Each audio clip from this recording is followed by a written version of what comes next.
আজকে আমরা দেখতে চলেছি যে ডাক রয়্যালে আর্জেন্টিনার যে ব্র্যান্ড নিউ বান্ডিলটা এসেছে সেই বান্ডিলটা বের করতে কত টাইম লাগে।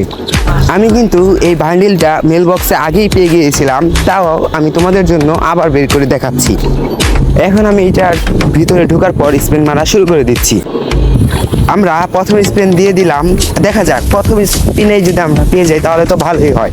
দেখা যাক প্রথম স্পিনে কি আমরা পাই কি না পাই। আচ্ছা, আমরা আর্জেন্টিনার জাতীয় দলের জার্সিটা না পেলেও অন্য একটা দলের জাতীয় দলের জার্সি পেয়ে গিয়েছি, তাহলে কোনো সমস্যা নাই। আমরা স্পিন মারতে থাকি আর ভিডিওটা একটু ফাস্ট করে দিলাম।